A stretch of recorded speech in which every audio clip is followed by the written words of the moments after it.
नमस्कार दोस्तों। आज जो मैं आपको बताने जा रहा हूं वह सिर्फ एक विचार नहीं है। यह वह अनुभव है जो आपकी पूरी जिंदगी की दिशा बदल सकता है। क्या आपने कभी खुद से यह सवाल पूछा है, मैं कौन हूं? नहीं, मेरा मतलब आपके नाम या काम से नहीं है। मेरा मतलब उस अस्तित्व से है जो इन सब से परे है। आज हम एक ऐसे सफर की शुरुआत करने जा रहे हैं जो हमें हमारी आत्मा के सबसे गहरे स्तर तक ले जाएगा, जहां ना शब्द होते हैं ना विचार, सिर्फ अनुभव होता है। यह कोई धार्मिक प्रवचन नहीं, बल्कि चेतना का एक गढ़ विज्ञान है।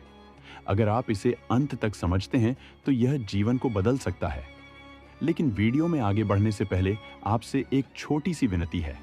अगर इस वीडियो की एक भी बात आपके जीवन में थोड़ा सा भी बदलाव लाए, अगर आपको लगे कि यह ज्ञान आपके लिए उपयोगी है, तो कृपया इसे लाइक करें, सब्सक्राइब करें और अपने प्रियजनों तक पहुंचाने के लिए शेयर जरूर करें।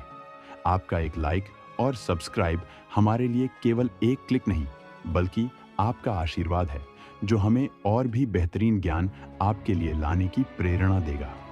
तो चलिए बिना समय गवाए इस रहस्यमय यात्रा को शुरू करते हैं। मैं कौन हूं? यह प्रश्न जितना सरल लगता है, उतना ही यह हमारे अस्तित्व की जड़ों को जोड़ देता है। जब बच्चा जन्म लेता है तो उसे यह बोध नहीं होता कि वह कौन है। धीरे धीरे समाज, परिवार, नाम, भाषा, धर्म, यह सब उसकी पहचान बनाते हैं। लेकिन क्या यह पहचान वास्तव में आपकी है, या यह एक परत है जो दूसरों ने आप पर चढ़ा दी है? मान लीजिए अगर एक दिन आप अपना नाम भूल जाएं, आपकी जाति, धर्म, भाषा सब मिट जाए, तब क्या आप रहेंगे? उत्तर है हाँ, तब भी कुछ तो होगा जो जीवित रहेगा, जो अनुभव कर रहा होगा। बस उसी कुछ की खोज इस यात्रा का उद्देश्य है। आरषि मुनियों ने सदियों पहले इस रहस्य को जाना था। वे जंगलों में बैठते, ध्यान करते और भीतर उतरते जाते। उन्होंने महसूस किया कि जब सारी धारणाएं छूट जाती हैं, जब मन शांत हो जाता है, तब एक दिव्य अनुभव होता है। अहम ब्रह्मास्मि, मैं ही ब्रह्म हूं। इसका अर्थ यह नहीं कि मैं ईश्वर हूं किसी घमंड में, बल्कि यह कि मेरी चेतना उसी मूल चेतना से निकली है जिससे यह संपूर्ण ब्रह्मांड बना है। जब आप यह सवाल करते हैं, मैं कौन हूं, तो आप वास्तव में उस मूल चेतना को पुकार रहे होते हैं। लेकिन मन आपको भ्रमित करता है। मन कहता है, तुम एक आदमी हो, तुम्हारा नाम राजेश है, तुम अध्यापक हो, पिता हो, बेटा हो। लेकिन क्या यह सब आपकी स्थायी पहचान है? ये सब भूमिकाएं हैं। जैसे एक अभिनेता अलग अलग किरदार निभाता है। असली अभिनेता कौन है? आध्यात्मिक दृष्टिकोण से कहा गया है कि आप ना तो शरीर हैं, ना मन, ना बुद्धि। आप केवल साक्षी हैं। लेकिन यह साक्षी कौन है? यह अनुभव तब आता है जब आप अपने विचारों से एक दूरी बना लेते हैं। जैसे नदी किनारे बैठा व्यक्ति पानी के बहाव को देखता है लेकिन बहता नहीं, वैसे ही जब आप अपने विचारों, भावनाओं, इच्छाओं को केवल देखते हैं, बिना उनसे जुड़ते हुए, तब आप साक्षी भाव में आ जाते हैं और तभी शुरू होती है स्वयं की खोज। यह यात्रा बाहर नहीं, भीतर की है। कोई आपको बताने नहीं आ सकता कि आप कौन हैं। यह स्वयं को अनुभव करके ही जाना जा सकता है। परमहंस योगानंद, जो पश्चिम में क्रिया योग का संदेश लेकर पहुंचे, कहते हैं, जब तक मनुष्य स्वयं को आत्मा नहीं समझता, तब तक उसका दुख समाप्त नहीं हो सकता। क्योंकि दुख हमेशा बाहर से आता है, लेकिन आत्मा यह भीतर है, शांत है, आनंद से भरी है। मैं कौन हूं? इस प्रश्न पर जब आप ध्यान करते हैं तो धीरे धीरे आपके भीतर का शोर कम होने लगता है। पहले विचार आते हैं, मैं तो फला हूं, मैं यह करता हूं, मुझे यह चाहिए। लेकिन अगर आप बस उन्हें आते जाते देखें तो अचानक एक गहराई खुलने लगती है। जैसे अंधेरे में धीरे धीरे कोई दरवाजा दिखे और आप समझें कि यह तो हमेशा से यही था, बस दिखाई नहीं देता था। प्रसिद्ध संत रमण महर्षि ने इस प्रश्न को साधना की सबसे उच्चतम विधि बताया है। वे कहते थे, सभी प्रश्नों का उत्तर एक ही प्रश्न में छिपा है, मैं कौन हूं? जब आप इसे गहराई से पूछते हैं, बार बार गहराई से, पूरी गंभीरता और मौन में, तब आपका अहंकार टूटने लगता है। क्योंकि यह अहंकार ही वह दीवार है जो आत्मा और शरीर के बीच खड़ी है। अब आप सोच रहे होंगे, क्या यह सब मैं भी अनुभव कर सकता हूं? जवाब है बिल्कुल। लेकिन इसके लिए आपको रोज थोड़ा मौन, थोड़ा ध्यान और थोड़ा स्वयं से प्रश्न पूछने की आदत डालनी होगी। जब आप अपने भीतर उतरना शुरू करते हैं तो बाहर की चीजें कम मायने रखती हैं। आपके लिए सत्य, प्रेम, शांति यह सब बाहरी नहीं रह जाते, बल्कि भीतर के अनुभव बन जाते हैं। स्वयं की खोज एक बार में नहीं होती, यह एक निरंतर यात्रा है। लेकिन जैसे जैसे आप इसमें आगे बढ़ते हैं, वैसे वैसे जीवन में गहराई आने लगती है। आप पहले जैसे नहीं रहते, आपके सवाल बदलते हैं, आपकी प्राथमिकताएं बदलती हैं, और सबसे जरूरी बात, आप जीवन से डरना बंद कर देते हैं। क्योंकि अब आप जानते हैं कि आप शरीर नहीं, आत्मा है जो ना मरती है, ना डरती है, बस साक्षी बनकर देखती है। जब आपने पहली बार मैं कौन हूं को भीतर से महसूस किया, तो शायद यह केवल एक विचार रहा हो। लेकिन जो साधक इस प्रश्न को अपनी साधना का केंद्र बना लेते हैं, उनके लिए यह एक मंत्र बन जाता है। यह मंत्र कोई ध्वनि नहीं, बल्कि एक कंपन है, एक ऐसा मौन कंपन जो धीरे धीरे आपके अस्तित्व को भीतर से झंकृत करता है। अब आप सोचिए, जब आप इस प्रश्न पर ध्यान करते हैं, मैं कौन हूं, और विचार आते हैं, मैं पुरुष हूं, महिला हूं, हिंदू हूं, मुस्लिम हूं, गरीब हूं, अमीर हूं, तो क्या यह उत्तर सच्चे हैं? नहीं, यह सब उत्तर बाहर से आए हैं, परिवार, समाज, इतिहास और अनुभव से। लेकिन क्या आपने कभी खुद से यह पूछा है कि अगर यह सब मुझसे छीन जाए तो मैं कौन बचूंगा? इस प्रश्न में छिपी है सबसे गहरी साधना। अब हम उस बिंदु पर पहुंचते हैं जहां यह प्रश्न केवल मन का प्रयोग नहीं रहता, यह ध्यान का द्वार बन जाता है। ध्यान का अर्थ है चेतना को भीतर की ओर मोड़ना, और जब आप भीतर की ओर जाते हैं तो सबसे पहले मिलती है एक दीवार, विचारों की दीवार। यह विचार ही हैं जो आपको आपके मूल स्वरूप से अलग रखते हैं, और यही कारण है कि ध्यान की पहली प्रक्रिया है विचारों को देखना, उन्हें पहचानना, और फिर धीरे धीरे उनसे अलग हो जाना। ध्यान की कई विधियां हैं, लेकिन अगर आप वास्तव में मैं कौन हूं कुछ जानना चाहते हैं, तो सबसे प्रभावशाली विधि है स्व साक्षात्कार ध्यान। इसमें आप कोई कल्पना नहीं करते, कोई मंत्र नहीं दोहराते, कोई आकृति नहीं देखते। आप बस मौन में बैठते हैं, रीढ़ सीधी रखते हैं और अपनी चेतना को इस प्रश्न पर स्थिर करते हैं, मैं कौन हूं? और हर बार जब उत्तर आए, आप उन्हें साक्षी भाव से देखें और छोड़ दें। आप केवल यह प्रश्न भीतर फेंकते रहें और फिर मौन में उतर जाएं। शुरुआत में आपको लगेगा कि कुछ नहीं हो रहा, मन बार बार भागेगा, बोरियत होगी, नींद आएगी। लेकिन यदि आप थमे रहे, मौन में टिके रहे, तो धीरे धीरे आप पाएंगे कि प्रश्न तो वही है, लेकिन अब उसका प्रभाव बदलने लगा है। अब यह प्रश्न आपको सतह से उठाकर गहराई में ले जाने लगा है। जैसे समुद्र में गोता लगाते हुए सतह की हलचल छूट जाती है और गहराई में केवल शांति होती है, ठीक वैसा ही अनुभव इस ध्यान में होता है। अब एक गढ़ बात समझिए, मैं कौन हूं पूछते समय आप केवल एक उत्तर खोजने की कोशिश नहीं कर रहे, बल्कि आप उसको खोज रहे हैं जो प्रश्न पूछ रहा है। यह बहुत सूक्ष्म है। आप प्रश्न नहीं, प्रश्नकर्ता को देख रहे होते हैं, और जैसे ही आप उस देखने वाले पर ध्यान केंद्रित करते हैं, आपका ध्यान आपके मैं से हटकर मैता पर चला जाता है, और यहीं से शुरू होती है आत्मा की झलक। परमहंस योगानंद इस प्रक्रिया को सूक्ष्म दृष्टि का जन्म कहते हैं। जब साधक यह देखना शुरू करता है कि उसका अहंकार ही वह पर्दा है जो आत्मा को ढक रहा है, तब वह भीतर से इस पर्दे को हटाने का साहस करता है। यह साहस केवल ध्यान से आता है, और वह भी तब जब ध्यान केवल तकनीक नहीं, प्रेम बन जाए। तो अब यहां से हमारी यात्रा एक और गहरे चरण में प्रवेश करती है, जब ध्यान केवल अभ्यास नहीं, बल्कि अंतरतम की पुकार बन जाता है। जब आप रोते नहीं, लेकिन भीतर से नमी बहती है। जब आप चिल्लाते नहीं, लेकिन मौन पुकार उठता है, और जब यह पुकार अस्तित्व तक पहुंचती है, तब ब्रह्मांड भी उत्तर देता है। यही है वह क्षण जब साधक के भीतर पहला दिव्य अनुभव प्रकट होता है, आत्मा का हल्का स्पर्श। इस स्पर्श में कोई चमत्कार नहीं होता, लेकिन सब कुछ बदल जाता है। साधक को लगता है कि जैसे किसी ने भीतर से कहा हो, तू यही है और कुछ नहीं। उस क्षण आप शरीर से बाहर नहीं जाते, आप इस संसार को छोड़ते नहीं, लेकिन आपको यह संसार एक स्वप्न जैसा लगने लगता है, और आत्मा ही एकमात्र यथार्थ प्रतीत होने लगती है।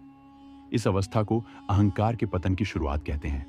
इसका अर्थ है कि अब आप नाम, रूप, कार्य, भूमिका, इन सब से दूरी महसूस करने लगते हैं, लेकिन फिर भी दुनिया में रहते हैं, कार्य करते हैं, हंसते हैं, प्रेम करते हैं, बस अब आप वह नहीं होते जो पहले थे, आप अब साक्षी होते हैं। यही साक्षी भाव आत्मज्ञान की ओर पहला कदम है। अब बहुत से साधक यहां पर रुक जाते हैं। उन्हें लगता है बस यही अंतिम अनुभव है, लेकिन नहीं, आत्मा को जानना शुरुआत है, ब्रह्म को जानना उसका विस्तार है। जैसे नदी को देखकर समुद्र की कल्पना करना एक बात है और स्वयं समुद्र में उतरना बिल्कुल दूसरी। इसलिए मैं कौन हूं का उत्तर केवल आत्मा नहीं है, वह आत्मा किससे जुड़ी है, किससे उत्पन्न हुई है, यह जानना ही ब्रह्म ज्ञान है। और जब साधक इस सत्य के द्वार तक पहुंचता है, तभी पहली बार वह उस मौन को छूता है। जिस क्षण आत्मा की पहली झलक मिलती है, साधक के भीतर एक गहरा मौन उतरता है। यह मौन बाहरी चुप्पी नहीं, बल्कि भीतर की एक स्थायी स्थिरता होती है। वह शांति नहीं जो ध्यान में बैठते समय आती है और उठते ही समाप्त हो जाती है, बल्कि वह शांति जो उठने, चलने, बोलने और सांस लेने तक में बनी रहती है। यही है आत्मा की उपस्थिति। लेकिन ध्यान दीजिए, आत्मा को जानना अंत नहीं, वह तो आरंभ है उस अनंत यात्रा का जिसका अंतिम पड़ाव है परमात्मा से एकत्व। जब साधक आत्मा की अनुभूति करता है, तब वह पूछता है, यदि मैं यह शुद्ध चेतना हूं, तो यह चेतना आई कहां से? क्या यह अकेली है? क्या कोई और चेतना इस ब्रह्मांड में नहीं है? और फिर भीतर से एक और गढ़ प्रश्न उठता है, क्या मेरी आत्मा ही परमात्मा है? यहीं से हमारी खोज प्रवेश करती है ब्रह्म तत्व में। यह वह अवस्था है जहां मैं और तू मिट जाते हैं और केवल एक रह जाता है। लेकिन यह एक कोई अवधारणा नहीं, यह अनुभव है।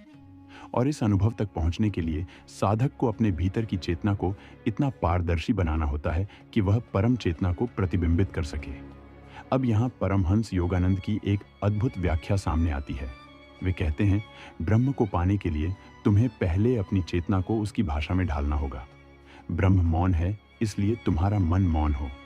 ब्रह्म निसंग है, इसलिए तुम्हें भी हर लगाव से मुक्त होना होगा।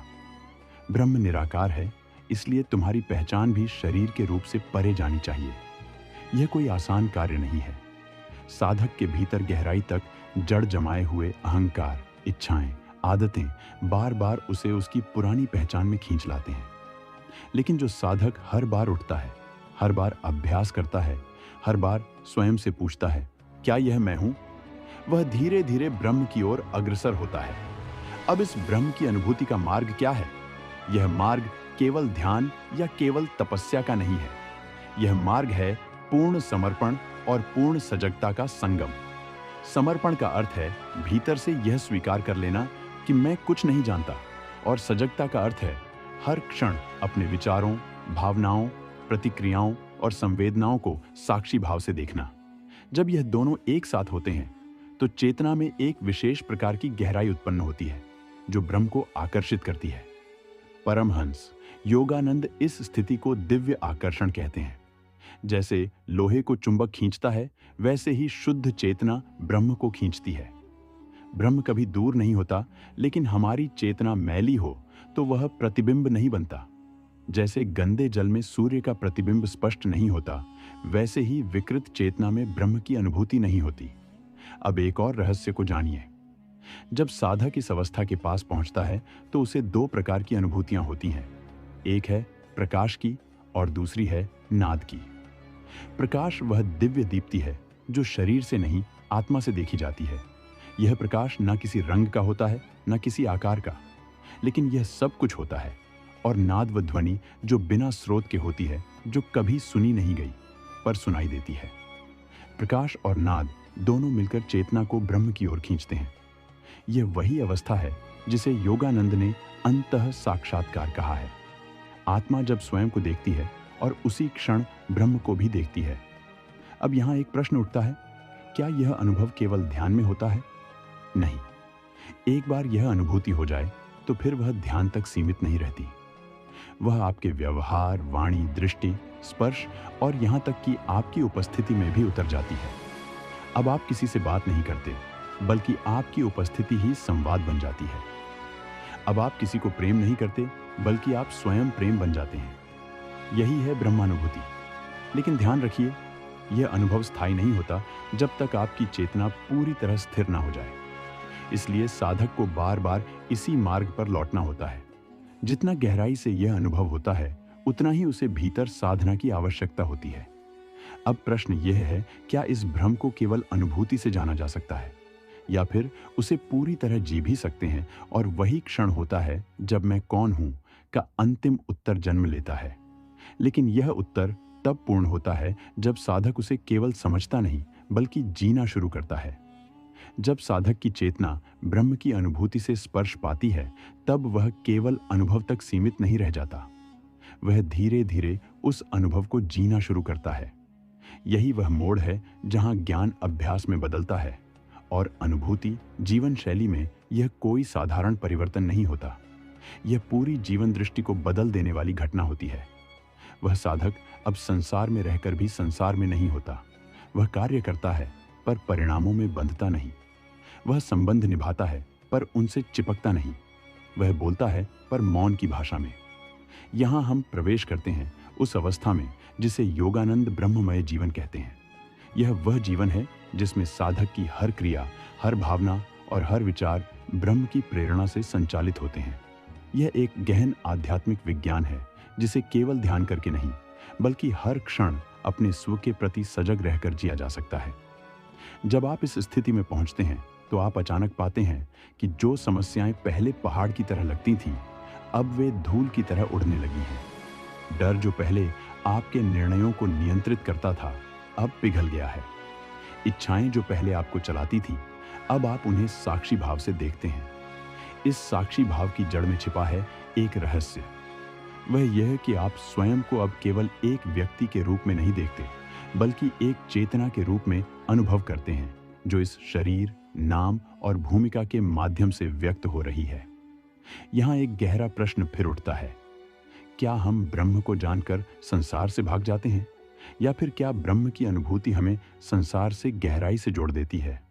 उत्तर दोनों का संगम है। परमहंस योगानंद कहते हैं, सच्चा योगी वह नहीं जो गुफाओं में जाकर बैठ जाए, बल्कि वह है जो संसार में रहकर आत्मा में स्थिर हो जाए।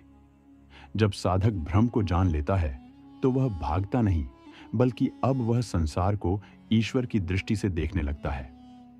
अब हर व्यक्ति उसे आत्मा रूप में दिखाई देता है। अब वह सेवा करता है पर उसके पीछे कोई अहंकार नहीं होता। अब वह प्रेम करता है पर किसी अपेक्षा के साथ नहीं। वह जीता है पर हर पल को ईश्वर को समर्पित करके। इस अवस्था को योगानंद करुणामय निर्लेपता कहते हैं। करुणा इतनी गहरी कि हर पीड़ा को समझ सके और निर्लेपता इतनी प्रखर कि उसमें डूबे नहीं। अब साधक इस अनुभव को स्थायी बनाने के लिए एक विशेष अभ्यास करता है और वह है नित्य आत्मसरण। इसका अर्थ है, जो भी कार्य करो उसमें यह याद बनाए रखो कि मैं आत्मा हूं, मैं ब्रह्म का अंश हूं, मैं यह शरीर नहीं हूं। जब आप यह अभ्यास भोजन करते समय, चलने, बोलने, विचार करते समय करते हैं तो धीरे धीरे यह चेतना आपकी आदत बन जाती है। और एक दिन आता है जब यह अभ्यास करना नहीं पड़ता, वह स्वतः हो जाता है। यही है ब्रह्ममय दृष्टि। अब प्रश्न उठता है, यदि मैं आत्मा हूं और ब्रह्म का अंश हूं तो फिर मेरा उद्देश्य क्या है? क्या केवल जानना ही पर्याप्त है या कुछ करना भी है? यहीं से जन्म लेता है धर्म, लेकिन धर्म उस अर्थ में नहीं जैसा समाज में प्रचलित है।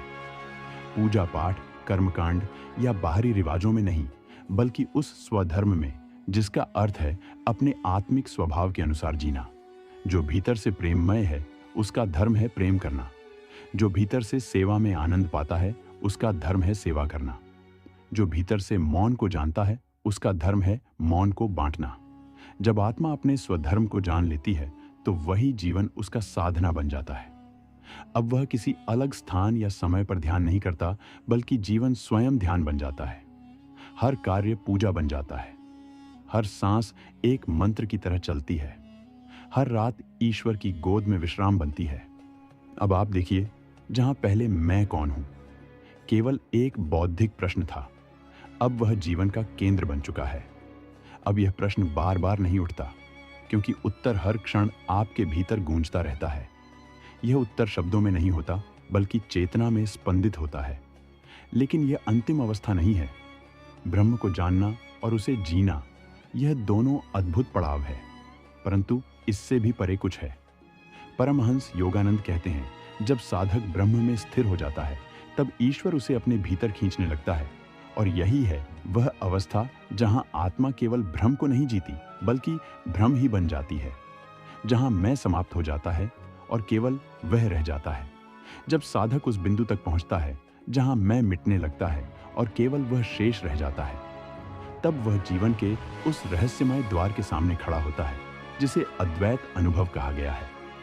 यह अनुभव कोई दर्शन शास्त्र नहीं, कोई अवधारणा नहीं, बल्कि वह जीवंत स्पंदन है जहां आत्मा और परमात्मा के बीच का पर्दा हट जाता है। अब साधक न तो कुछ खोज रहा होता है, न कुछ समझने की चेष्टा करता है। वह केवल है शुद्ध अस्तित्व जो शब्दों से परे है। परमहंस योगानंद ने इस अवस्था का वर्णन करते हुए लिखा, यह वह अवस्था है जहां आत्मा ब्रह्म के साथ पूर्णतः एक हो जाती है, जहां ना विचार रहता है, ना भावना, केवल आनंद की लहरें होती हैं, जो अंतहीन है, निराकार है और निर्वचन है। यही है सच्चिदानंद, सत अस्तित्व चित्त चेतना और आनंद परमानंद की वह अवस्था जिसमें जीवन का अंतिम रहस्य प्रकट होता है। लेकिन यह स्थिति एक ही झटके में नहीं आती। साधक को अपने भीतर के गहरे संस्कारों, स्मृतियों और वासनाओं की परतों को पार करना होता है।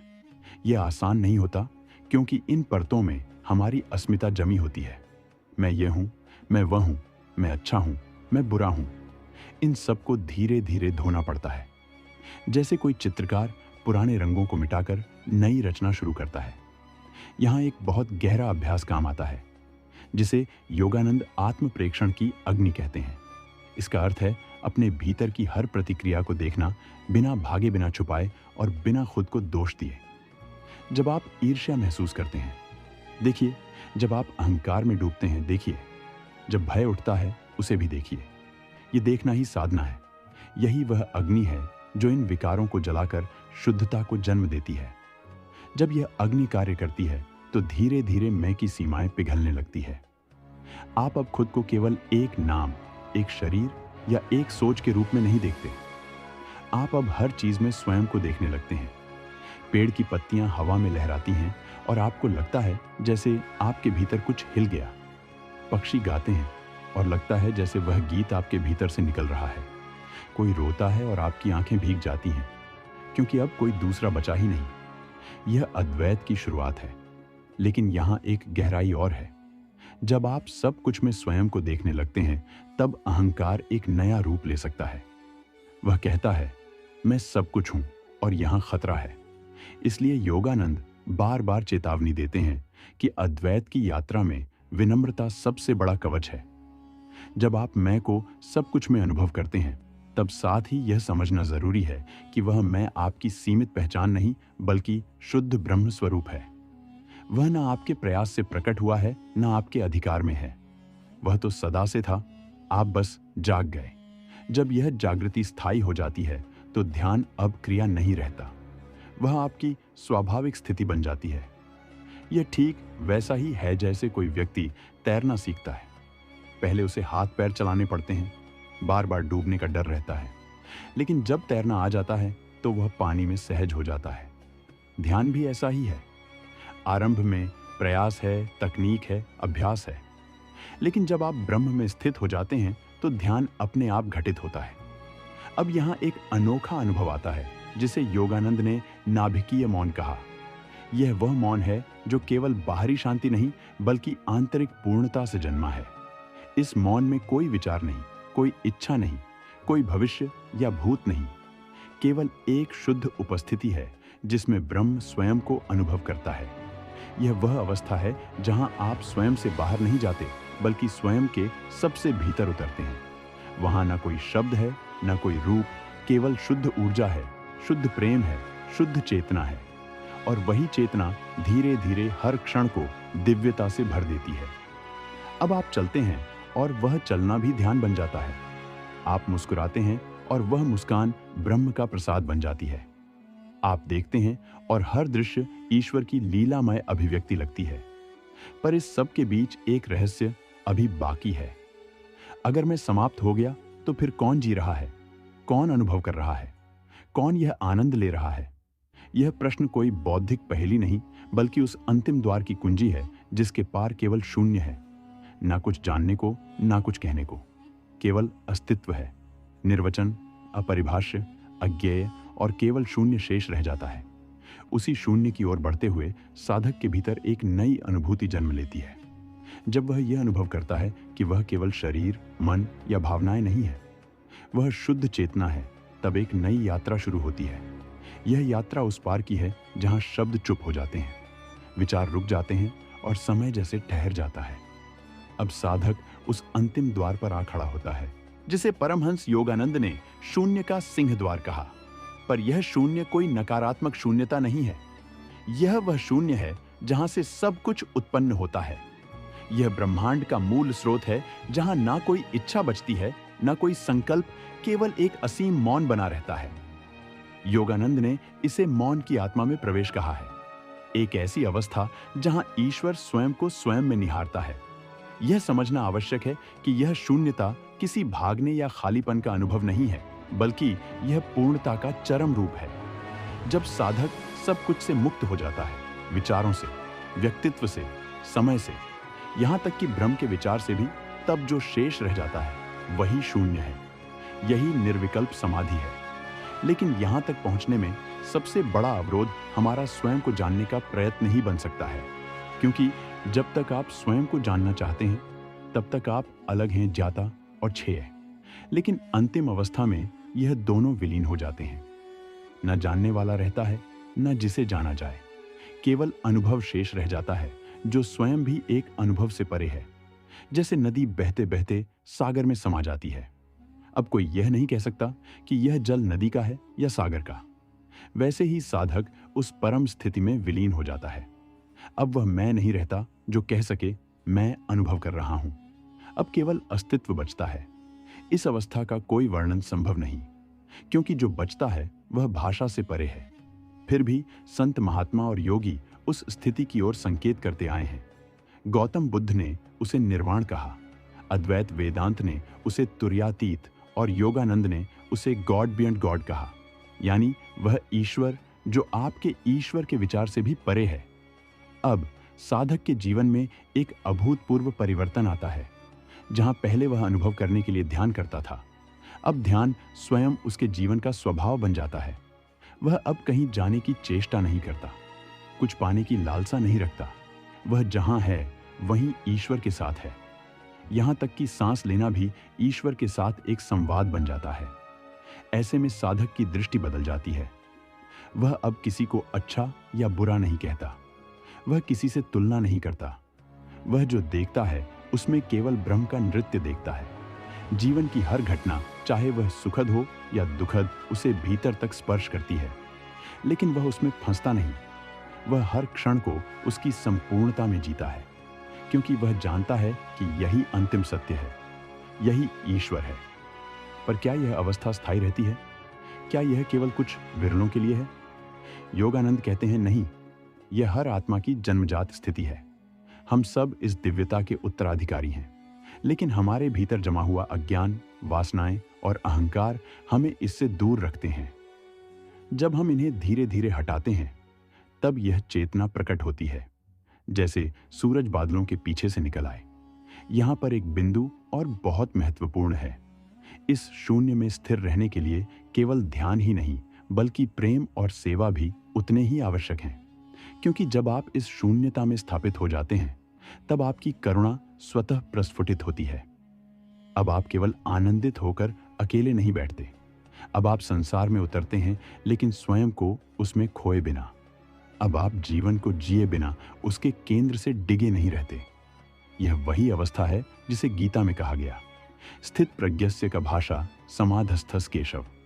हे केशव, उस व्यक्ति की पहचान क्या है जो समाधि में स्थित है? उत्तर आता है, दुखेष्वग्न मना सुखेषु। विगत एस्प दुख में विचलित नहीं होता, सुख में आसक्त नहीं होता। यह जीवन जीने का एक नया स्तर है। यहाँ ना तो भय है, ना लालसा, ना पहचान का संघर्ष। यहाँ केवल मौन है, एक जीवंत मौन जो मुस्कुराता है, बहता है और हर क्षण में ईश्वर को प्रकट करता है।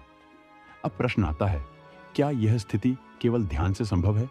नहीं, यह स्थिति तो जीवन के हर पहलू से होकर गुजरती है। आपका भोजन करना, चलना, बोलना, सोचना, सब इस शुद्धता में रंग जाए, तभी वह शून्य स्थायी होता है।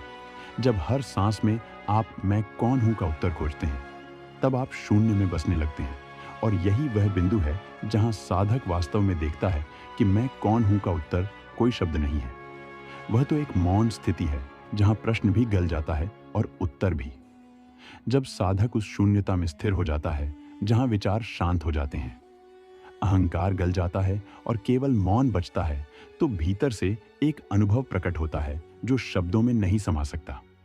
ये कोई विचार नहीं होता, कोई भावना नहीं, ना ही कोई इंद्रिय सुख। यह एक असीम, निराकार और निर्व्याज प्रेम होता है जिसे अनुभव करते ही साधक का जीवन सदा के लिए बदल जाता है। परमहंस योगानंद कहते हैं, जब तुम ईश्वर की मौन उपस्थिति में पूरी तरह डूब जाते हो, तो वह मौन एक कंपन बन जाता है और वह कंपन प्रेम में बदल जाता है। यह प्रेम न किसी से मांगता है, न किसी को पकड़ता है और न ही किसी शर्त पर आधारित होता है। यह बस बहता है, जैसे गंगा पर्वतों से उतरती है, किसी को कुछ कहे बिना। सबके लिए यह प्रेम न किसी चेहरा चाहता है, न कोई नाम। यह वह प्रेम है जो कृष्ण ने राधा से नहीं, संपूर्ण सृष्टि से किया। वही प्रेम जिसने मीरा को पागल बना दिया। वही प्रेम जिसने तुलसीदास को राम के चरणों में विलीन कर दिया। और वही प्रेम जिसने योगानंद को संसार के मोह से ऊपर उठाकर ब्रह्म की गोद में पहुंचा दिया। लेकिन यह दिव्य प्रेम साधारण प्रेम की तरह नहीं होता। सामान्य प्रेम वासनाओं से शुरू होता है और अपेक्षाओं पर खत्म हो जाता है। दिव्य प्रेम अपेक्षा रहित होता है। यह केवल देना जानता है, जहां सांसारिक प्रेम में से शुरू होता है। मैं तुमसे प्रेम करता हूं, वहां दिव्य प्रेम केवल प्रेम बनकर रह जाता है। ना उसमें मैं होता है, ना तुम। यह प्रेम किसी व्यक्ति तक सीमित नहीं रहता। यह एक वृक्ष को देखकर भी उमड़ पड़ता है। यह हवा की छुअन में भी आनंदित होता है। यह किसी पशु की आंखों में भी ईश्वर के दर्शन कर लेता है। जब यह प्रेम भीतर स्थायी हो जाता है, तो साधक को संसार अब वैसा नहीं दिखता जैसा पहले दिखता था। अब हर वस्तु, हर व्यक्ति, हर परिस्थिति ईश्वर का ही रूप बन जाती है।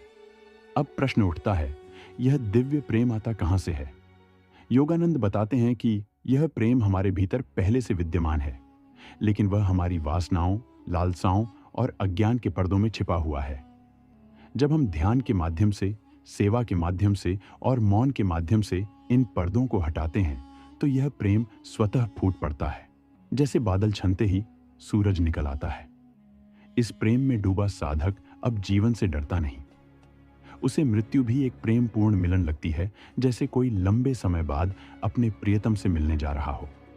वह किसी से नाराज नहीं होता, क्योंकि वह देखता है कि हर आत्मा बस ईश्वर की खोज में भटक रही है। कोई गलत नहीं, कोई सही नहीं, सब उसी परम को खोज रहे हैं। यहां एक रहस्य है जिसे समझना आवश्यक है। यह दिव्य प्रेम केवल भावनाओं की तीव्रता नहीं है। यह कोई रोमांच नहीं, कोई मानसिक उत्तेजना नहीं। यह तो एक स्थायी, शांत और व्यापक ऊर्जा है जो साधक की चेतना में स्थायी रूप से प्रवाहित होती रहती है। वह बोलता है तो प्रेम झलकता है। वह चुप रहता है तो मौन प्रेम बन जाता है। वह चलता है तो प्रेम बहता है। वह सांस लेता है तो वह भी प्रार्थना बन जाती है। अब साधक में यह बोध विकसित होता है कि प्रेम ही अंतिम उत्तर है। आप जितना जानने की कोशिश करेंगे, उतना भटकेंगे।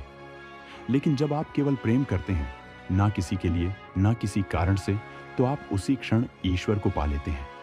योगानंद ने एक बार कहा था, यदि तुम पूरी दुनिया को अपने हृदय में भर लो, तो ईश्वर स्वतः उसमें प्रकट हो जाएगा।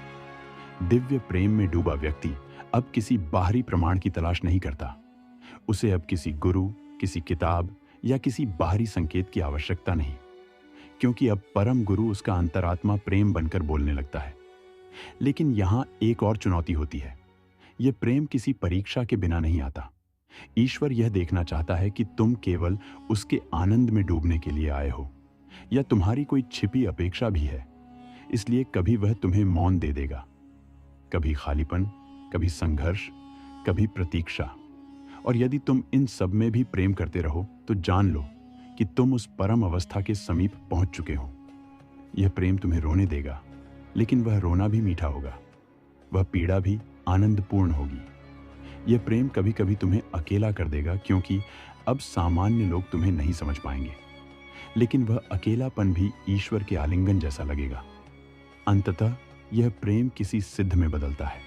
कोई चमत्कार नहीं, कोई शक्ति नहीं, बल्कि एक ऐसी दृष्टि जिससे हर वस्तु दिव्यता से भरपूर दिखने लगती है। अब साधक न कुछ पाना चाहता है, न कुछ बदलना। वह जो है उसमें प्रेम करता है, वह जो नहीं है उसमें भी प्रेम करता है। अब वह बस बह रहा है जैसे नदी बहती है, बिना किसी लक्ष्य के, लेकिन पूर्ण उद्देश्य के साथ। और यही वह स्थिति जब प्रेम स्वयं को विलीन कर देता है और बचता है केवल एक ही अनुभव, मैं और ईश्वर एक हैं। जब दिव्य प्रेम भीतर स्थायी हो जाता है तो वह धीरे धीरे तुम्हारे मैं को गिलाने लगता है। वह मैं जो कहता था, मैं यह हूँ, मैं वह हूँ, मुझे यह चाहिए, मुझे वह नहीं चाहिए, अब वह धीरे धीरे मौन हो जाता है। अब ना कोई चाह बचती है, ना कोई पहचान। अब केवल एक मौन अनुभव रह जाता है। मैं हूं ना इससे कम, ना इससे ज्यादा। लेकिन यह मैं हूं भी धीरे धीरे एक रहस्य खोलता है। साधक अनुभव करता है कि यह मैं जो भीतर बोल रहा है वह कोई व्यक्तिगत सत्ता नहीं है। यह कोई नाम, रूप, इतिहास या विचार नहीं है। यह तो बस चेतना की उपस्थिति है। और फिर वह विस्मयकारी पल आता है जब यह अनुभव गहराता है और वह मैं भी विलीन होने लगता है। अब बचता है केवल हूं, केवल अस्तित्व।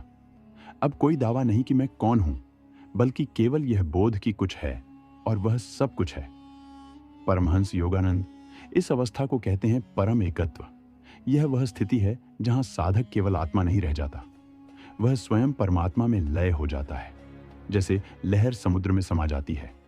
लहर का कोई स्वतंत्र अस्तित्व नहीं रह जाता, लेकिन वह समुद्र हो जाती है। इस अवस्था में ध्यान, प्रार्थना और साधना की आवश्यकता नहीं रहती, क्योंकि अब साधक साधना नहीं करता, वह स्वयं साधना बन जाता है। अब वह ईश्वर को खोज नहीं रहा, वह स्वयं ईश्वर की उपस्थिति में बदल चुका है।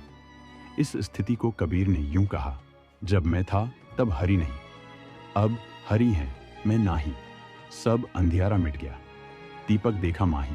यह अनुभव इतना सूक्ष्म होता है कि इसे शब्दों में बांधना असंभव है, लेकिन जो इसे छू लेता है वह फिर किसी भी पहचान से बंधा नहीं रह जाता।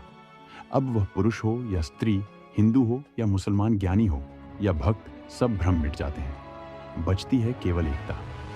जब मैं मिटता है तो उसमें दुख भी मिट जाता है, डर भी मिट जाता है, भविष्य की चिंता, अतीत की पकड़, किसी को पाने या खोने का भय, सब मिट जाता है। यह ऐसा ही है जैसे कोई शीशा इतना साफ हो जाए कि उसमें केवल सूर्य का प्रतिबिंब रह जाए, शीशा ही न बचे। और तब आता है वह अंतिम सत्य, जब साधक कह उठता है, मैं आत्मा नहीं हूं, मैं आत्मा भी नहीं कह सकता, क्योंकि अब ना कोई मैं है न कोई दूसरा, बस एक ही सत्ता है जो सदा रही है। यहां आकर साधक के लिए मृत्यु भी एक भ्रम बन जाती है। अब उसे यह झात होता है कि कभी कोई जन्म नहीं हुआ, कभी कोई मृत्यु नहीं होगी। बस एक चेतना थी जो अलग अलग रूपों में प्रकट होकर फिर उसी परम स्रोत में समा गई। अब साधक का जीवन केवल दूसरों के लिए होता है। वह किसी उपदेशक के रूप में नहीं जीता, बल्कि मौन में सब कुछ सिखा देता है। उसका मौन ही मंत्र बन जाता है, उसकी आंखें ही ध्यान बन जाती हैं और उसका जीवन ही ईश्वर का साक्षात उदाहरण। लेकिन क्या यह अवस्था केवल आर्षियों के लिए है? नहीं, योगानंद स्पष्ट कहते हैं, यह अंतिम सत्य हर आत्मा के लिए है। ईश्वर कोई पक्षपात नहीं करता। जिसने स्वयं को पूरी तरह मिटा दिया, वह उसी क्षण उस परम के साथ एक हो जाता है। इसलिए इस अवस्था में पहुंचने के लिए किसी विशेष धर्म, जाति, लिंग या साधना पद्धति की अनिवार्यता नहीं होती। केवल एक चीज चाहिए, पूर्ण समर्पण, पूर्ण स्वीकृति और आत्मविस्मरण। अब जीवन एक लीला बन जाता है जिसमें साधक जानता है कि वह केवल एक माध्यम है। वह कुछ करता नहीं, केवल ईश्वर के होने का एक तरीका बन जाता है। अब उसमें क्रोध नहीं आता, क्योंकि मैं ही नहीं बचा जो क्रोध करे। अब वह दुखी नहीं होता, क्योंकि दुख केवल उस अहंकार को होता है जो अब मिट चुका है। अब उसके लिए सारा संसार एक रंगमंच है और वह उसमें अपने परमात्मा की माया का सौंदर्य देखता है। वह हर चेहरे में उसी परम को पहचानता है और हर अनुभव में उसी की योजना देखता है। यह अंतिम मिलन किसी ध्वनि के साथ नहीं आता, किसी मंत्र के साथ नहीं आता। यह आता है एक गहरे अचल मौन के साथ, जिसमें ब्रह्मांड की सारी ध्वनियां विलीन हो जाती हैं।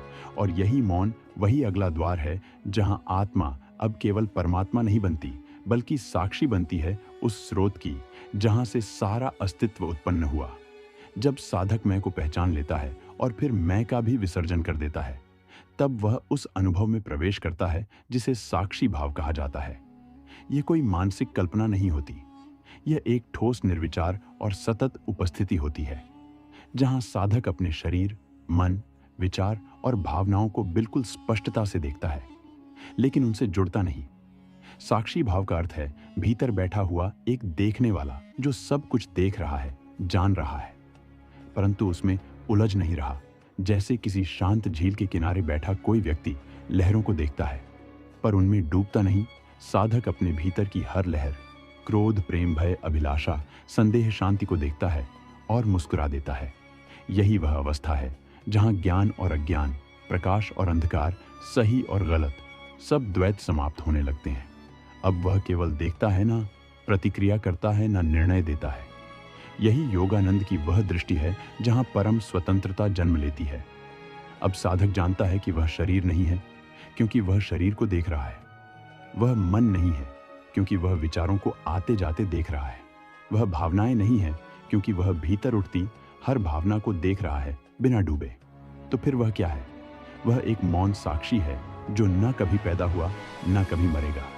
यह साक्षी स्वयं ईश्वर की आंख है जो हर युग, हर जीवन, हर अनुभव को देख रही है, बस देख रही है। यह स्थिति डराने वाली हो सकती है, क्योंकि इसमें कुछ भी पकड़ने को नहीं होता।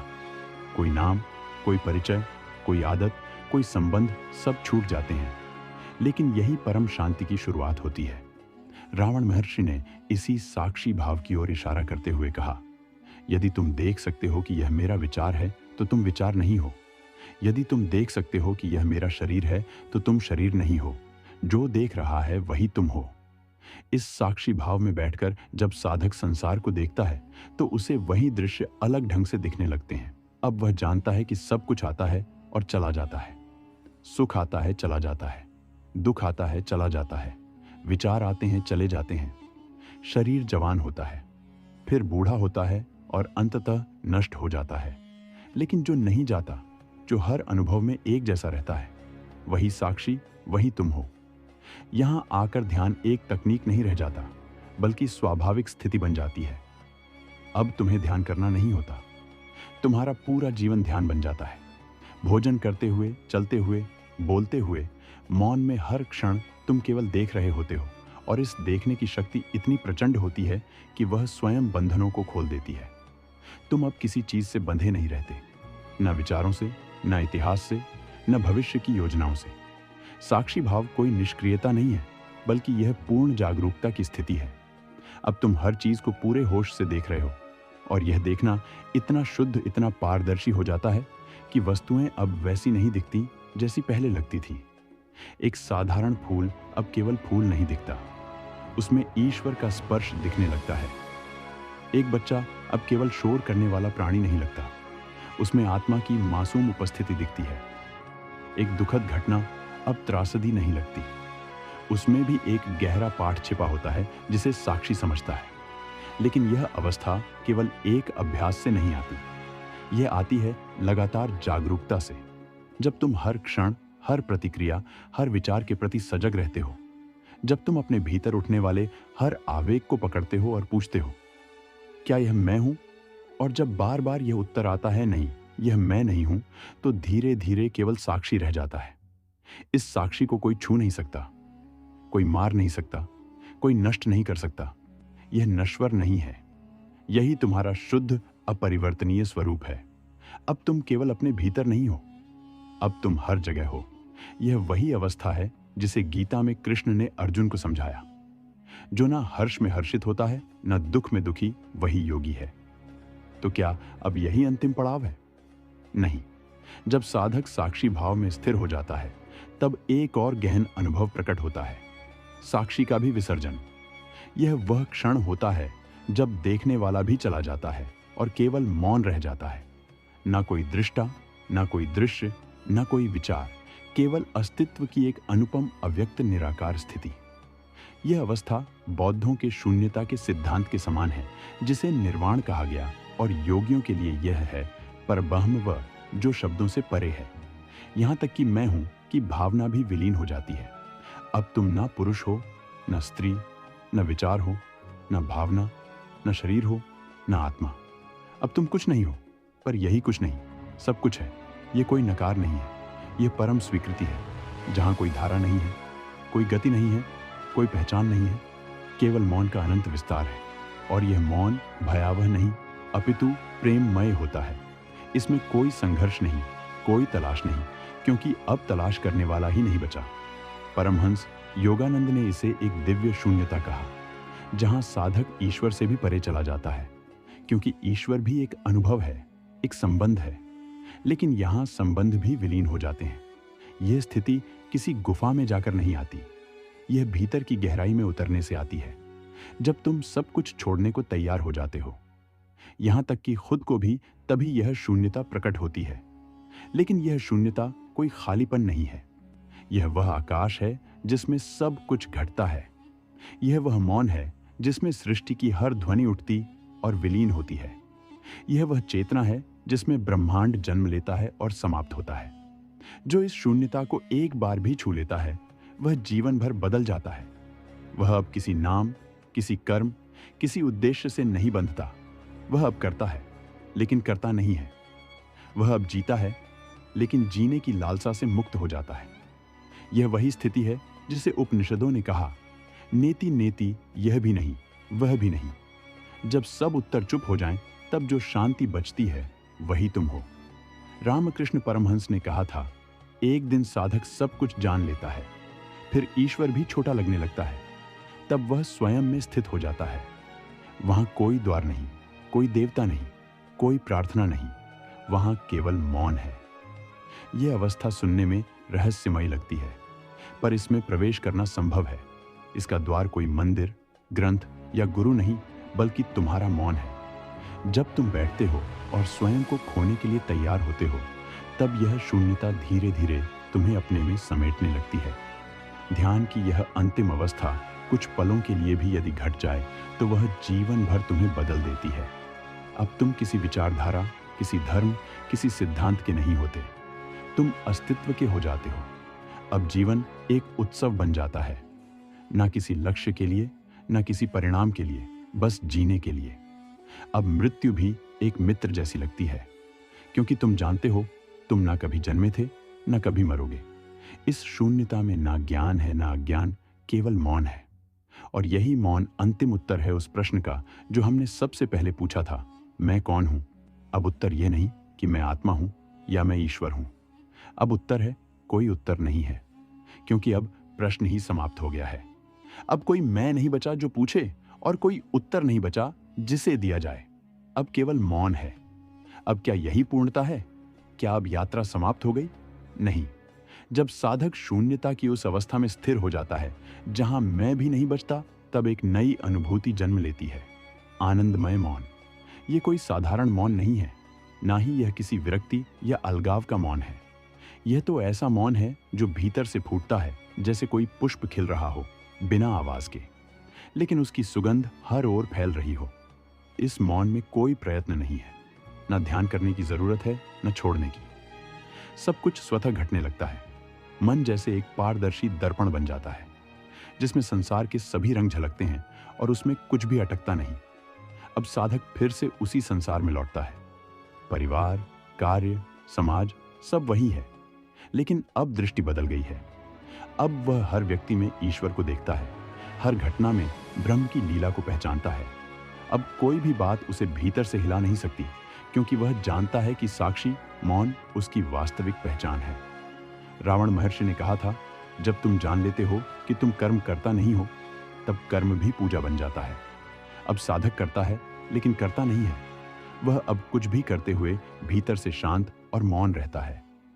इसीलिए भगवत गीता में कृष्ण कहते हैं, योग कर्म सुकौशलम, यानी कर्मों में कुशलता वही है जिसमें भीतर कोई बंधन ना हो। यह वह स्थिति है जहां साधक जीवन को एक नृत्य की तरह देखता है, कभी सुख कभी दुख। यह अब तरंगे हैं जिन्हें वह आते जाते देखता है, लेकिन अब डूबता नहीं। अब जीवन बोझ नहीं लगता। यह तो एक संगीत बन जाता है जिसमें वह स्वयं एक साक्षी श्रोता है। और तब एक दिन जब वह पेड़ को देखता है, तो पेड़ केवल पेड़ नहीं होता, उसमें वह परमात्मा को मुस्कुराते हुए देखता है। जब वह किसी की आंखों में देखता है तो वहां आत्मा की चमक दिखाई देती है। जब वह खुद को शीशे में देखता है तो अब केवल शरीर नहीं दिखता, उसे वहां शुद्ध चेतना का प्रतिबिंब दिखाई देता है। यह स्थिति केवल कुछ महान राशियों के लिए नहीं, यह हर उस साधक के लिए है जो सत्य को जानना चाहता है, जो सचमुच में मैं कौन हूं के उत्तर को भीतर से अनुभव करना चाहता है। यह कोई कल्पना नहीं, यह एक वैज्ञानिक प्रक्रिया है और इसका मार्ग है ध्यान, स्वयं का निरीक्षण और पूर्ण समर्पण। अब साधक को धर्म की आवश्यकता नहीं, ग्रंथों की आवश्यकता नहीं, क्योंकि अब जो भी वह करता है, जो भी वह देखता है, वह सब धर्म ही बन जाता है। इस अवस्था को उपनिषदों ने कहा सर्वम खलविदम ब्रह्म, यह सब ब्रह्म है। अब तुम्हें अलग अलग वस्तुएं नहीं दिखती, अब केवल एक ही सत्ता हर रूप में दिखाई देती है। और यह भी रहस्य है, तुम संसार को नहीं छोड़ते, बल्कि अब संसार तुम्हें नहीं छू पाता। तुम बाहर से वही हो, बोलते हो, हंसते हो, खाते हो, लेकिन भीतर से शून्य, मौन, आनंद। अब मृत्यु भी एक प्रक्रिया बन जाती है। अब वह डरावनी नहीं लगती, क्योंकि तुम जान चुके हो कि जो तुम हो वह कभी नष्ट नहीं हो सकता। अब मृत्यु भी एक बदलाव की तरह स्वीकार होती है, जैसे एक नदी सागर में विलीन हो जाती है। सच पूछो तो अब साधक जानता है कि जीवन और मृत्यु केवल भ्रम है, वास्तविकता केवल मौन, चेतना, आनंद है। अब सवाल यह है कि जब सब कुछ जान लिया, अनुभव कर लिया, जीवन को दिव्यता में रूपांतरित कर लिया, तब क्या साधक वहीं स्थिर रहता है? नहीं, अब वह बनता है एक प्रेममयी प्रकाश, जो दूसरों को भी उसी दिशा में ले जाने के लिए भीतर से जलने लगता है। अब वह गुरु बनता है, एक मार्गदर्शक, एक दर्पण, एक जीवित उदाहरण उस सत्य का जो उसने जाना है।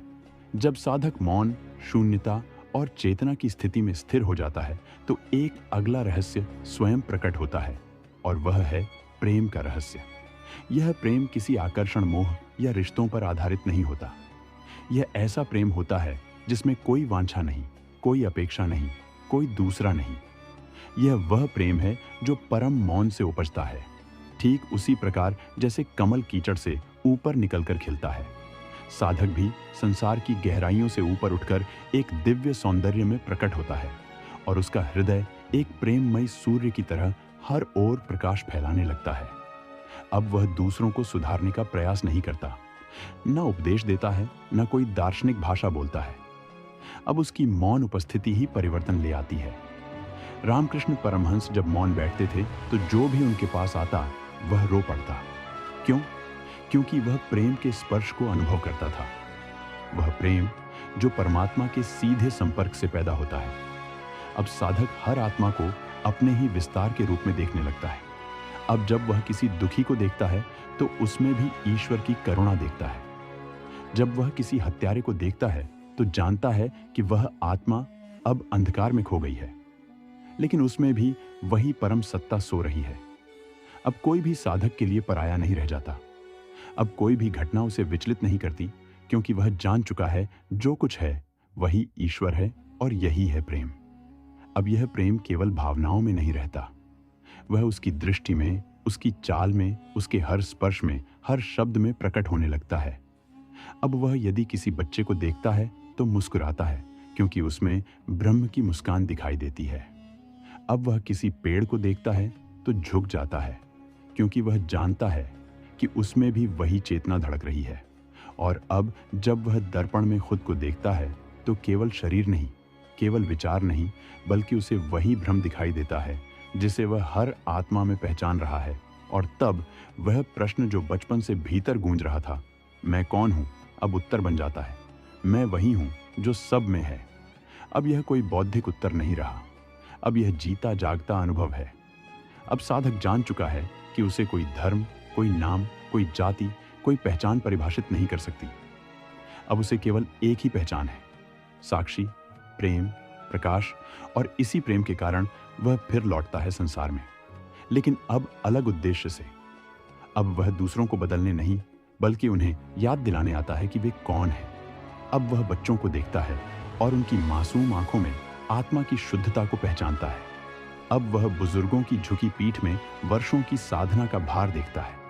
अब उसे हर आत्मा में परमात्मा के अंश दिखाई देते हैं, क्योंकि अब वह जान चुका है कि अस्तित्व में कोई दूसरा है ही नहीं।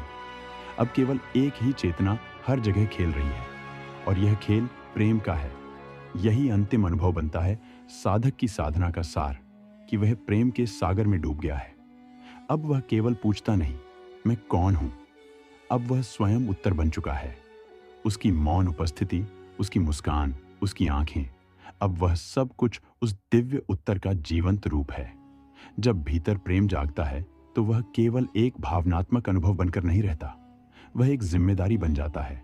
और यही वह मोड़ होता है जहां साधक संसार से पलायन नहीं करता, बल्कि उसी संसार में उतरकर उसका आलोक बन जाता है।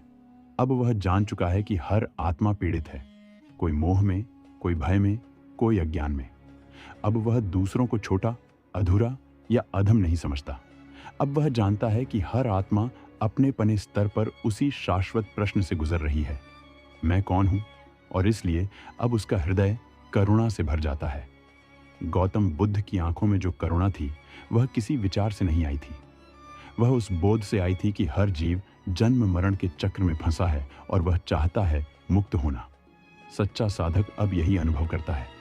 अब वह दूसरों को देखकर न्याय नहीं करता, आलोचना नहीं करता, बल्कि सहायता करता है। उसकी यह सहायता कोई प्रचार नहीं, कोई अभियान नहीं, बल्कि एक सहज प्रवाह है। अब वह अगर किसी गरीब को देखता है तो उसे भी आत्मा का रूप मानकर आदर देता है। अब वह सेवा करता है, लेकिन न उपकार की भावना से, न अहंकार से, बल्कि उस आनंद से जो भीतर से बहता है। अब उसकी साधना उसका जीवन बन जाती है। वह जो भी करता है, खाता है, चलता है, बोलता है, वह सब ध्यानपूर्ण होता है। एक शब्द भी वह यूं ही नहीं बोलता, क्योंकि वह जानता है कि हर शब्द एक ऊर्जा है, और वह ऊर्जा दूसरों को या तो संबल दे सकती है या गिरा सकती है। अब उसका मौन भी वाणी से अधिक प्रभावशाली हो जाता है। जो भी उसके पास आता है वह कुछ ना कुछ लेकर लौटता है, कोई शांति, कोई समाधान, कोई प्रेरणा। और यह इसीलिए नहीं कि वह कुछ देता है, बल्कि इसलिए कि वह खाली हो चुका है। उसका यह खालीपन ही दूसरों के लिए स्थान बनाता है। अब वह धर्म के नाम पर तर्क नहीं करता। अब उसे साबित नहीं करना कि ईश्वर है। अब वह किसी को अपने विश्वास पर चलने को मजबूर नहीं करता, क्योंकि अब वह जान चुका है, सत्य को साबित नहीं किया जा सकता, केवल प्रकट किया जा सकता है। अब उसका जीवन ही उसका संदेश है। जैसे महात्मा गांधी ने कहा था, my life is my message. अब साधक का जीवन ही वह झलक है जिसमें लोग अपने प्रश्नों के उत्तर पाने लगते हैं। अब वह किसी को यह नहीं कहता कि प्रभु की भक्ति करो, बल्कि उसकी आंखों में ऐसा प्रेम होता है कि लोग उसके जीवन को देखकर खुद ही ईश्वर की याद में डूबने लगते हैं। और यही सच्ची साधना है। अब वह माला नहीं फेरता, लेकिन उसकी हर सांस ईश्वर का नाम जपती है। अब वह मंदिर नहीं जाता, लेकिन जहां बैठता है वहां एक उपस्थिति उतर आती है। अब वह साधक नहीं रह जाता, वह साक्षात साधना बन जाता है। अब उसके हाथों में सेवा है, आंखों में करुणा है, हृदय में प्रेम है और चेतना में शांति। और अब वह जान चुका है कि मैं कौन हूं का उत्तर केवल अनुभव से नहीं, कर्म से भी प्रकट होता है। जब साधक प्रेम करता है तो वह धीरे धीरे अपने मैं को भूलने लगता है, लेकिन जब वह समर्पण करता है तो मैं का अस्तित्व ही समाप्त हो जाता है। यह समर्पण कोई पराजय नहीं है, ये परम विजय है, क्योंकि यहाँ साधक यह जान जाता है कि अब तक जो कुछ भी वह सोचता था कि मैं कर रहा हूँ, मैं समझ रहा हूँ, मैं साधना कर रहा हूँ, वह सब केवल अहं का भ्रम था। सच तो यह है कि वही सब कुछ करवा रहा है। जैसे एक लहर यह माने कि वह खुद आगे बढ़ रही है, लेकिन लहर को चलाने वाली तो समुद्र की शक्ति है। वैसे ही अब साधक जान जाता है कि वह लहर नहीं है, वह स्वयं समुद्र है। यह बोध ही समर्पण का बीज है। अब वह किसी फल की आकांक्षा से साधना नहीं करता। अब वह ईश्वर से कुछ मांगता नहीं, क्योंकि अब वह समझ चुका है कि जो उसे मिलना है वह मिलेगा, और जो नहीं मिलना वह मांगने से भी नहीं मिलेगा। अब उसके जीवन में कोई आग्रह नहीं बचता, केवल प्रवाह बचता है। अब वह कोई योजना नहीं बनाता कि मैं यह साधना करूंगा, फिर यह अनुभव होगा। अब वह बस शांति से बैठता है, और जैसे जैसे भीतर का द्वार खुलता है वह उसे देखने लगता है। परमहंस योगानंद कहते हैं कि समर्पण कोई क्रिया नहीं, बल्कि एक स्थिति है, जहां साधक पूर्णतः अपने आप को ईश्वर के हाथों सौंप देता है। और यह सौंपना कोई शब्दों में नहीं होता, यह भीतर गहराई में होता है। अब साधक को डर नहीं लगता, क्योंकि उसे पता है कि वह अकेला नहीं है। अब उसे भविष्य की चिंता नहीं रहती, क्योंकि वह जानता है कि जो कुछ होगा वही सर्वोत्तम होगा। अब वह बीमार होता है तो मुस्कुराता है। अब वह खोता है तो शांति से स्वीकार करता है, क्योंकि अब उसे यह स्पष्ट हो गया है, मैं कुछ भी नहीं, ईश्वर ही सब कुछ है। यह वह स्थिति है जिसे मीरा ने जाना, कबीर ने जाना, तुलसी ने जाना। मीरा कहती है, जो कुछ किया सो तुम किया, मैं कुछ किया नहीं। यह समर्पण केवल शब्द नहीं है, यह एक चेतना है। अब वह साधक नहीं रह जाता, वह केवल एक माध्यम रह जाता है, उस शक्ति का, उस प्रेम का, उस करुणा का। अब उसकी आंखें भी उसी की होती हैं जिससे वह देखता है। अब उसकी वाणी भी उसी की होती है जिससे वह बोलता है। अब वह जो करता है वह अपने लिए नहीं करता, बल्कि उसकी चेतना में यह भाव होता है कि यह कार्य भी तुम्हारा है, मैं तो केवल निमित्त हूं, और इसी क्षण मोक्ष घटित होता है। यह मोक्ष मृत्यु अब तक हमने अनुभव, समर्पण, प्रेम, मौन, ध्यान और आत्म साक्षात्कार की अनेक परतों को जाना। लेकिन इन सब के पार एक अंतिम परत है, जो वास्तव में कोई परत नहीं, एक विसर्जन है। यहां पर साधक अपने अस्तित्व को पूर्ण रूप से छोड़ देता है, और जब वह यह अंतिम छलांग लगाता है तो वहां कोई नहीं होता जो कह सके मैंने जाना, मैंने पाया, मैंने समझा, क्योंकि अब वहां मैं ही नहीं बचा होता। अब केवल वह बचा होता है जिसे आप चाहे तो ईश्वर कहें, ब्रह्म कहें, शून्य कहें, अथवा कुछ भी ना कहें। अब साधक को यह अनुभूति नहीं होती कि वह ईश्वर से मिल रहा है, बल्कि उसे यह एहसास होता है कि मैं और ईश्वर कभी अलग थे ही नहीं। जो यह जानता है वह जान जाता है कि आत्मा कोई यात्रा नहीं कर रही थी, आत्मा कभी खोई ही नहीं थी। केवल भ्रम था कि हम कुछ बनना चाहते थे, कुछ पाना चाहते थे। अब यह भ्रांति टूटती है और एक महान मौन में उतरता है साधक। परमहंस योगानंद ने इसे कहा, God realization is not the acquisition of anything new, it is only the removal on of the veil. यह अनुभव किसी विस्फोट की तरह नहीं आता, ये बहुत शांत, बहुत कोमल, बहुत गहराई से आता है, जैसे कोई चुपचाप एक दीपक जलाता है और वह प्रकाश धीरे धीरे चारों ओर फैलता है। अब साधक को यह बोध नहीं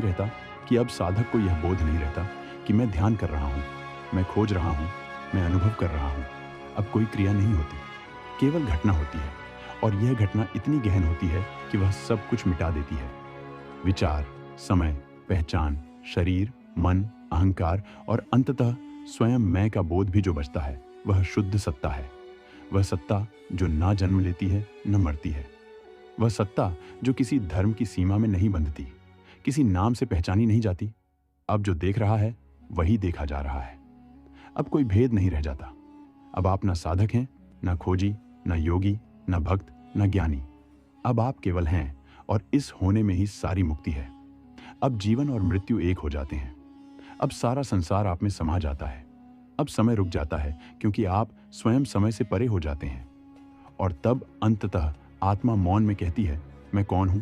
और उत्तर आता है, कोई नहीं और सब कुछ। इस मौन में उतरने वाला ही वास्तव में जानता है कि आत्मा और परमात्मा अलग नहीं। वही साधक जो अपने मैं को छोड़कर पूर्ण रूप से अस्तित्व में समा जाता है, वही जानता है कि मैं कौन हूं का उत्तर कोई वाक्य नहीं, कोई पुस्तक नहीं, कोई उपदेश नहीं, बल्कि एक पूर्ण मौन है। और यही मौन इस पूरी यात्रा की मंजिल है। इस वीडियो को लास्ट तक देखने के लिए आपका बहुत बहुत धन्यवाद। जय गुरुदेव।